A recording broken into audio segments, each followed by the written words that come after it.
Wala? Grabe preparado. Uy, ito naman namin sa protocol sa toilet na portable. Manihita! Well, good morning mga kapremo. This is El Supremo and we are now on our 4th episode of our Negros Joyride Loop. Of course, with Team Iloilo naman. So, after ng biyahe natin, papuntang Sagay, tumulak na rin tayo ng Sagay to San Carlos City. Escalante, Buso, and of course, Calatrava, na kung saan ang haba at ang ganda ng madaan. And welcome to San Carlos City. Well, ang San Carlos ay isa ding gateway from Negros to Cebu, Toledo. So pag gusto mo pumunta ng Cebu, pwede kang dumaan ng San Carlos City, then Toledo ka na makakarating ng Cebu. And of course, ang gamit na tulad natin is Insta360. At medyo humid yung pagdating namin dito, and yung una-una kong hanap talaga is si portable toilet.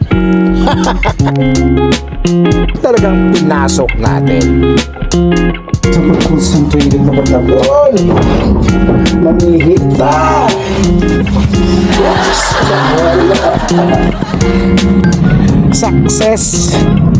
Success ang ating pangihi sa portable nilang CR, and good namigit si Governor mga ba't ang layo naman yung portable toilet. Hiningal tuloy ako at nasira yung nag-iisa kong alam nyo na. At bago dumiretso ng Dumaguete, talagang nagpahinga talaga ako sa San Carlos at humiga kami na parang nagbibiktik na kami.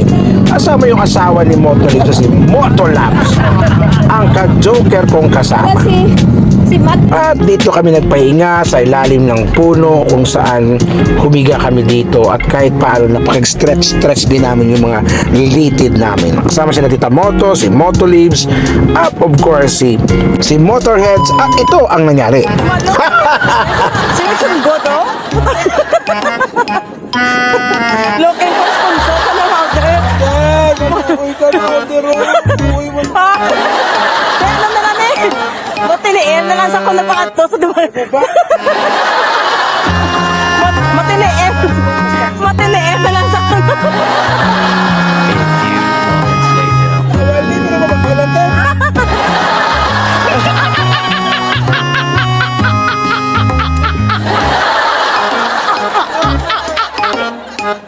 ano na lang Ang balas ako sa patos, oh. Malunok, kuya. Tapuson pa niyan, no? second checkpoint pala, nagsunggot na sapatos mo. Happy birthday! So, di ka baka sapatos. Dumaguete!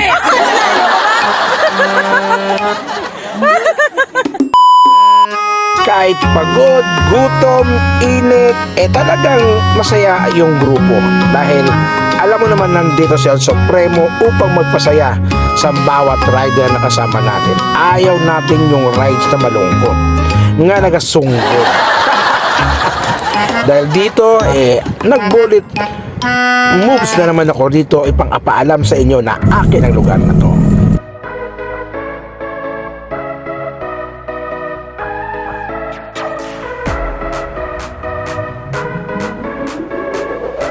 At pagkatapos naming magpahinga doon sa San Carlos at nag-ikot-ikot ng konti, ipad ng drone, nag-picture, nag-bullet, tumulak na rin kami papuntang Dumaguete, kung saan naghatawan na yung grupo. Kaya samahan nyo kami rito papuntang Dumaguete City.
habang binabaybay namin yung papuntang Dumaguete, makikita mo talaga yung mga magagandang tanawin doon sa gilid ng dagat at mga bukid makikita mo sa kabilang ibayo.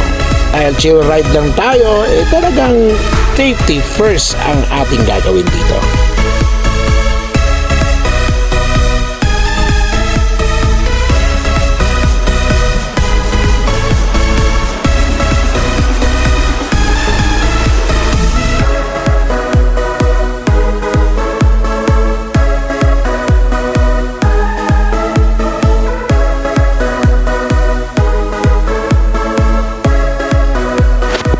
At narating din namin yung gusto naming mag-stop over muna upang makakita ng magagandang tanawin dito sa lugar na to. Dito kami nag-pit stop muna ng konti, nag-usap kung anong gagawin namin. Sunod na episode 5 natin, samahan nyo kami. Experience namin papuntang Dumaguete City.